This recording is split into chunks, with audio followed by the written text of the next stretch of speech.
Our new function, the exponential function, also gives us some new formulas for derivatives and integrals. And as it turns out, the exponential function is very special. It is equal to its own derivative. So we have the derivative with respect to x of e to the x is actually e to the x itself. And we can combine this with the chain rule to get this formula on the right. The derivative with respect to x of e to the gx is g prime of x e to the gx. Well, we can use logarithmic differentiation to prove the formula on the left.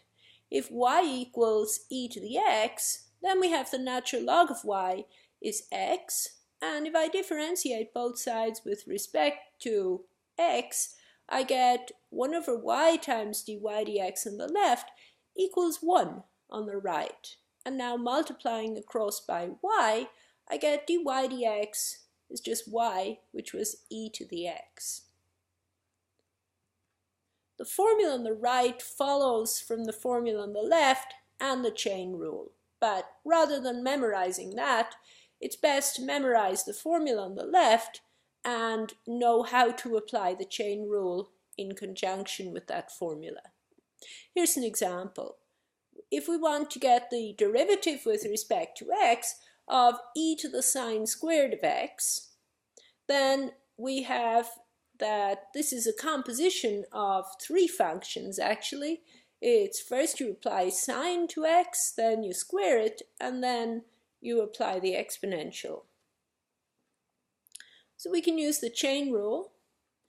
We take the derivative with respect to sine squared of x of e to the sine squared of x, which is e to the sine squared of x itself, and multiply this by the derivative with respect to x of the power, which is sine squared of x.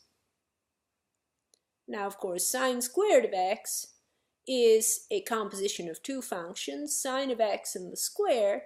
So I take the derivative of sine squared of x with respect to x and multiply it by the derivative of sine of x, getting 2 times sine of x times cosine of x for that derivative on the right-hand side.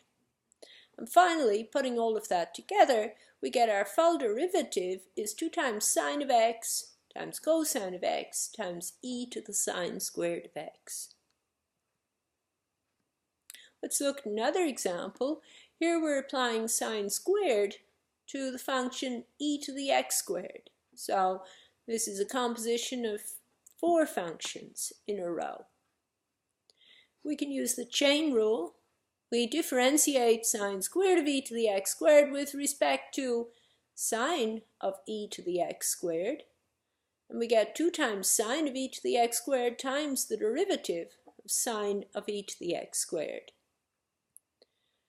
And for that derivative on the right, we differentiate sine of e to the x squared with respect to e to the x squared to get cosine e to the x squared, and multiply, of course, by the derivative of what's in brackets, the derivative with respect to x of e to the x squared. And again, e to the x squared is still a composition of functions. We differentiate e to the x squared with respect to the power, which is x squared, and multiply by the derivative of the power, that's the derivative of x squared. So in all, we get that the derivative with respect to x of sine squared e to the x squared is 4x e to the x squared times sine of e to the x squared times cosine of e to the x squared. Now we can reverse our differentiation formulas to get formulas for antiderivatives. So we have the antiderivative of e to the x is, or an antiderivative of e to the x is e to the x, and the general antiderivative for e to the x is e to the x plus some constant.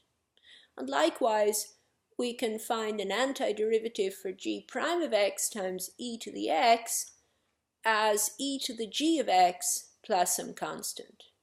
Once again, the formula on the right, we can find that using substitution, and it's probably better to remember how to do substitution and remember the formula on the left in order to tackle problems that look like the one on the right. Let's look at an example, the integral of x times e to the x squared plus 1. It doesn't exactly look like this formula on the right, so it's best to know how to use substitution for this variation. Well, a natural substitution is to let u equal the power that appears, which is x squared plus 1. And then we have du is 2x dx, and dividing across by 2, we can replace x dx by du over 2. So converting everything to the variable u, we get the integral of x times e to the x squared plus 1 is the integral of e to the u times du over 2. And pulling out that 1/2, that's equal to 1/2 the integral of e to the u du, and that's 1/2 e to the u plus a constant. But because we were given the question in terms of x, it's polite to give the answer in terms of x, so we should put the value of u in there in terms of x, and our answer is 1/2 e to the x squared plus 1 plus a constant. Here's a summary of all the formulas we have concerning the natural logarithm and the exponential. And of course, it's important that you make your own summary of the methods and the formulas in each lecture. So far we have the laws of exponents, the laws of logarithms, we have the interaction between the exponential and the logarithm as inverse functions of each other. We have limits for both functions, we have new derivatives for both functions, and we have integrals for both functions. And also we have a number of methods that we've encountered. We have logarithmic differentiation from logarithms. We can now solve equations with logarithms and exponentials using the fact that they're inverse functions of each other. We can find formulas for inverse functions. We can find slopes of inverse functions using our formula from lecture 1, but now we can apply that with logarithms and exponents. We can calculate limits and derivatives, lots of new limits and derivatives with these new functions. And of course we can calculate new integrals with these new functions.